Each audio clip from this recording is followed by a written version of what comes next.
Chapter 2.3 The Regions of British Colonies. Here's the thing students miss. The 13 colonies were not one place. They were really 4 distinct regions, each shaped by its geography, its settlers, and its economy. New England looked nothing like the South. In this chapter, we compare all 4 regions side by side, and you'll see exactly why geography made them so different. This is the comparison skill at the heart of the unit. Here's the big idea. We talk about the 13 colonies as if they were one thing, but they absolutely were not one society. They formed 4 distinct regions: New England, the Middle Colonies, the Chesapeake, and the Southern or Lower South. The engine of their differences was geography. Soil and climate shaped what each region could grow. That economy shaped the kind of labor it needed, and labor shaped the whole society. That chain is the heart of Key Concept 2.1, which is about how the environment and other factors shaped colonial development. 4 regions, not one country. Here's the whole comparison on one slide. Screenshot it. New England had a diversified economy: farming, fishing, shipbuilding, and trade, built around Puritan towns and family farms, with few enslaved people. The Middle Colonies were the breadbasket, growing grain and trading actively, and were strikingly diverse and tolerant, with mixed labor. The Chesapeake was tobacco country, worked first by indentured servants and then by enslaved Africans on scattered plantations. And the Southern Colonies grew rice and indigo on large plantations with enslaved African majorities, ruled by a planter elite.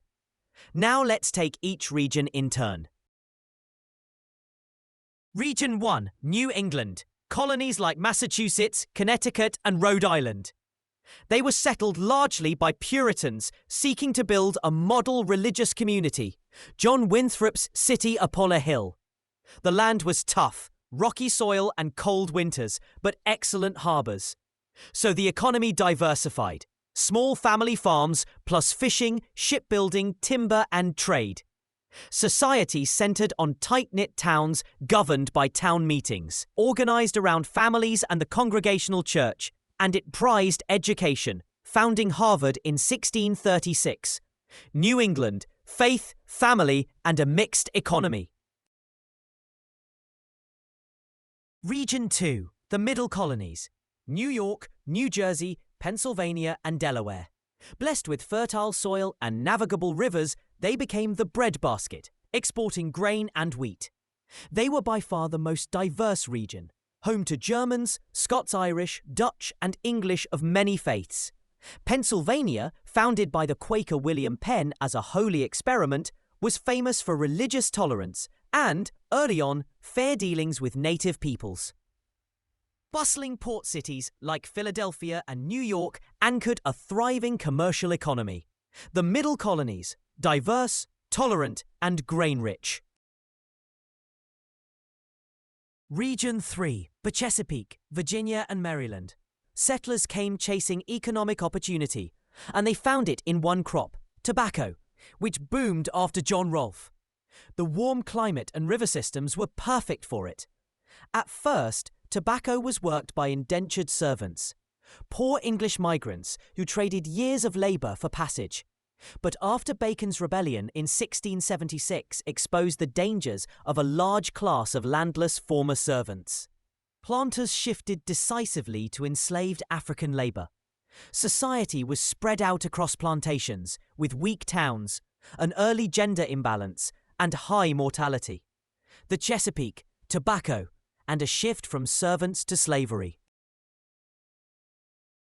Region 4, the Lower South, the Carolinas and Georgia. South Carolina was settled heavily by planters from the English sugar island of Barbados, who brought a brutal plantation slavery model with them. In the hot, swampy lowlands, they grew rice, relying on the agricultural expertise of enslaved West Africans, along with indigo. The result was huge plantations worked by so many enslaved people that South Carolina had a black majority. Georgia, founded in 1733 by James Oglethorpe as a buffer against Spanish Florida and a haven for debtors. Initially banned slavery before giving way. The Lower South, rice, indigo, and enslaved majorities.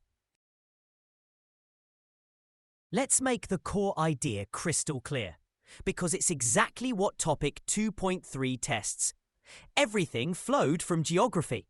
Soil and climate decided what each region could grow. What it grew decided the kind of labour it needed. And labour shaped the entire society. Watch it work.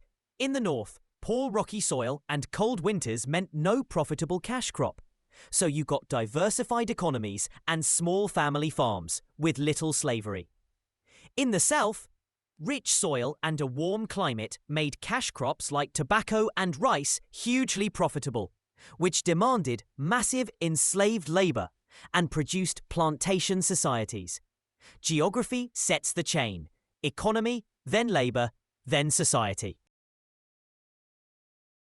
That chain produces the single most important divide in early American history: North versus South. The North, New England and the Middle Colonies, was built on family farms, mostly free labour, busy port towns, and a diversified economy of trade and shipbuilding.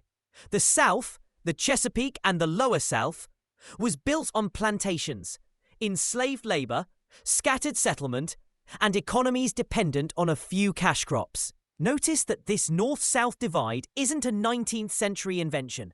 It's already taking shape in the 1600s. That divide will echo all the way to the Civil War. For all their differences, the British colonies shared one crucial trait, and it ties to key concept 2.2, self-government. Across every region, colonists elected representative assemblies that made local laws and controlled local taxes. Virginia created the House of Burgesses, the first elected assembly in English America, back in 1619. New England governed through town meetings. The Middle and Southern Colonies had their own assemblies too. Over decades, this habit of governing themselves took deep root, and it would matter enormously when Britain later tried to tighten control. Different colonies, but a shared experience of self-rule. So why do the regions matter so much? Because the differences forged here shaped colonial economies, societies, and politics, and far beyond. Slavery became central to the Southern economy and identity, while diversity, free labour, and trade defined the North. These regional patterns drive the rest of American history, from the Revolution to the sectional crisis that splits the nation. Up next, in topic 2.4, we look at how transatlantic trade tied all these colonies and Britain together into a single Atlantic economy. The regions are the foundation of a divided nation. Anchor it to the College Board.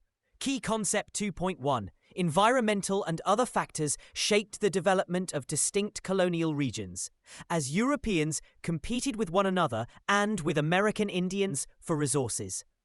And your specific topic 2.3 job is to explain how and why environmental and other factors shaped the various British colonies from 1607 to 1754.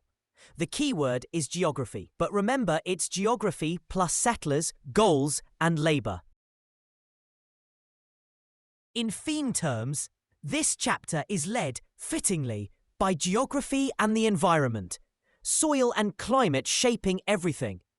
Work, exchange, and technology is right behind it, in the different regional economies and labour systems. You'll also see social structures in the contrast between town-based New England and plantation society, migration and settlement in who settled where, and American and regional culture in the distinct regional identities. Lead your essays with geography and the environment. 2 skills to drill. First, comparison. This is the regional comparison chapter, so get fluent comparing the 4 regions across economy, labour, society, and religion. Second, causation. Be ready to explain how geography caused each region's economy and labour system. That chain from soil and climate to society. Comparison and causation are your point winners here. Lock it in. Screenshot this slide. 1. The 4 regions, north to south. New England, the Middle Colonies, the Chesapeake, and the South. 2. Geography drives the economy. Soil and climate pick each region's crops. 3. North equals farms and towns. South equals plantations and slavery, the Great Colonial Divide. And 4. The Middle Colonies are the breadbasket, grain, diversity, and tolerance. 4 hooks, and the regions are yours. 60-second recap. 1. The 13 British colonies formed 4 regions: New England, the Middle Colonies, the Chesapeake, and the South. 2. Geography shaped each. The rocky, cold north got diversified farms, while the warm, fertile south got cash crop plantations. 3. New England meant Puritan towns and a mixed economy. The Middle Colonies were the diverse breadbasket. 4. The Chesapeake meant tobacco and a shift from servants to slavery, while the Lower South meant rice, indigo, and enslaved majorities. And 5. All the colonies shared one thing: representative self-government. Lock it in. That's Chapter 2.3. Next up, Chapter 2.4, Transatlantic Trade, how Mercantilism, the Navigation Acts, and the Atlantic economy bound the colonies to Britain and to each other. Subscribe so you don't miss it, and I'll see you in the next one on your way to a 5.